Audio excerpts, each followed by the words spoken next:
Hola amigos de YouTube, yo soy Hellroster, y hoy les traigo este video hablando de un tema importante, la verdad del coronavirus en Ecuador. Bueno, empecemos. Como ya sabemos, la pandemia del COVID-19, que ya registra más de cientos de miles de contagios y decenas de miles de muertos alrededor del mundo, aterrizó en América Latina hace más de un mes. Y uno de los países que ha visto con alarma crecer su número de contagiados y fallecidos de manera exponencial ha sido Ecuador. Hasta el 2 de abril, se habían registrado allí 2.758 contagios, mientras que 98 personas han muerto a causa del coronavirus, según el conteo que realiza la Universidad Johns Hopkins en Baltimore, Estados Unidos. En la región, Ecuador ocupa el segundo lugar en número de muertes después de Brasil.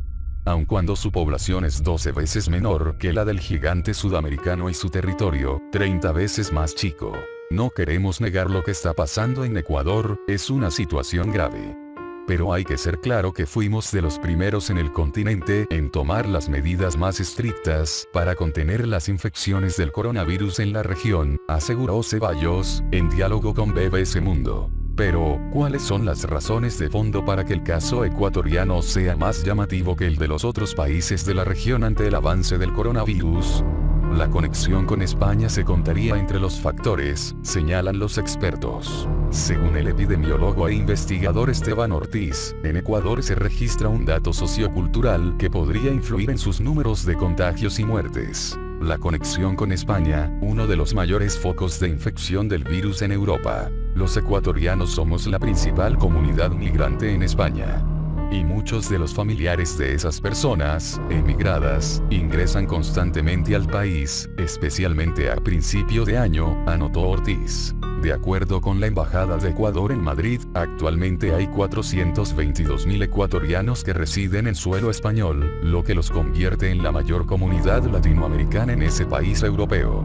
De hecho, el primer caso reportado en Ecuador fue el de una mujer ecuatoriana que había regresado el 14 de febrero y quien tenía residencia fijada en la localidad de Torrejón de Ardoz, cerca de Madrid.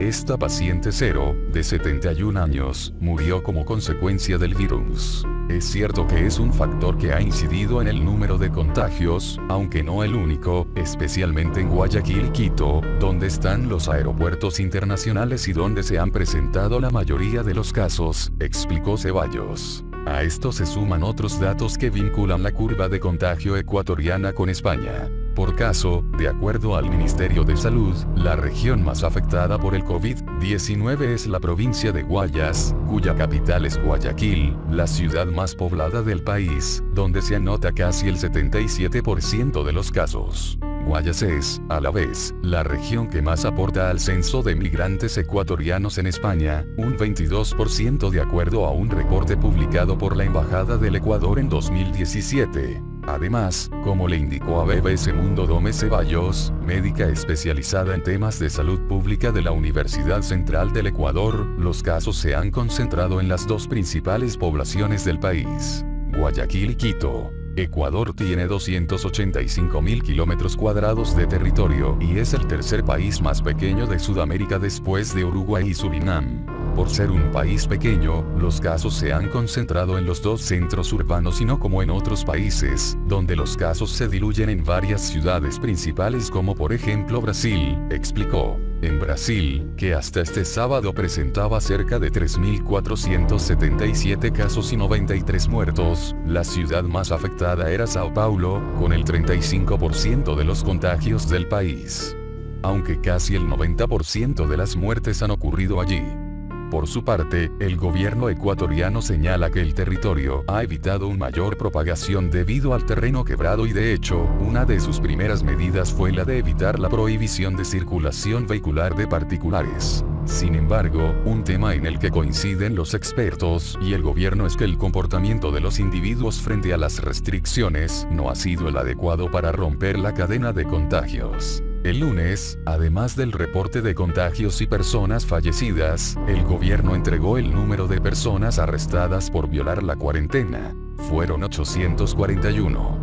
Sin aislamiento social, no podemos reducir el número de contagios, señaló la doctora Ceballos. Las crisis exponen las desigualdades de un país, pero también la cultura y conciencia colectiva.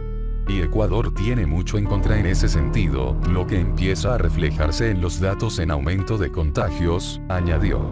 Por su parte, el ministro Ceballos considera que ese ha sido el principal factor que ha facilitado la rápida expansión por el territorio. A las personas que llegaron con síntomas y que venían del extranjero se les ordenó quedarse recluidos en casa, pero salieron de fiesta, se abrazaron, se saludaron con otros y eso causó que la infección se propagara especialmente en estas dos regiones del país, indicó. Las crisis exponen las desigualdades de un país, pero también la cultura y conciencia colectiva.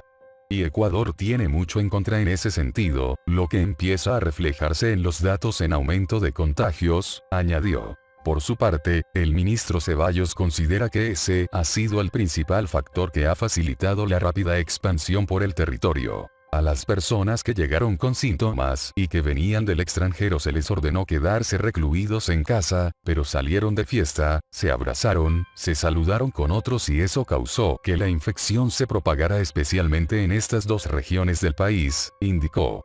A continuación les dejo el mapa del coronavirus. Propagación global, 9 de abril de 2020. Más estrictos. La escena se ha repetido en distintos países con el correr de las semanas. A las primeras medidas de aislamiento social que establecen los gobiernos, con frecuencia le siguen otras más estrictas. Ecuador no ha sido la excepción en este sentido.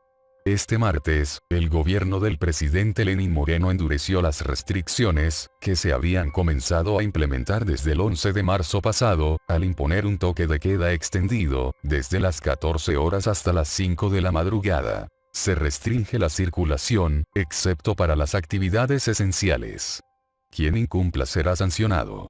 Escribió el mandatario en su cuenta de Twitter, donde habló de 3 tipos de sanciones incluida la prisión para quien incumpla las normas. En la provincia de Guayas, el gobierno estableció una fuerza de tarea conjunta, liderada por la Fuerza Naval, para hacer respetar el toque de queda. Sin embargo, analistas de la situación como Ortiz indican que se deben tomar medidas más rigurosas para lograr una efectiva reducción de contagios y muertes a causa del COVID-19, en un plazo que los expertos estiman sería de un mes. El problema es que no tenemos los datos adecuados para poder evaluar estos aspectos de manera concreta y poder sacar conclusiones certeras sobre cómo el virus llegó a Ecuador y comenzó y siguió su expansión, señaló Ortiz. En respuesta a las críticas, el gobierno ecuatoriano indicó a BBC Mundo que el país había sido uno de los primeros en tomar las medidas adecuadas. No estamos de acuerdo con esa posición.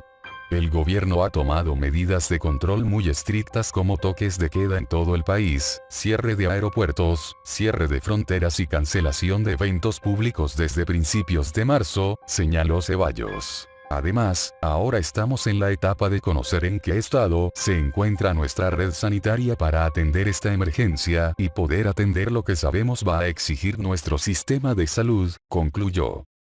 Bueno, eso fue todo. Si te fue de utilidad el video, suscríbete y deja tu opinión en la caja de comentarios. No olvides dejar tu pulgar arriba y compartirlo con tus amigos en tus redes sociales. Hasta la próxima, Roasters.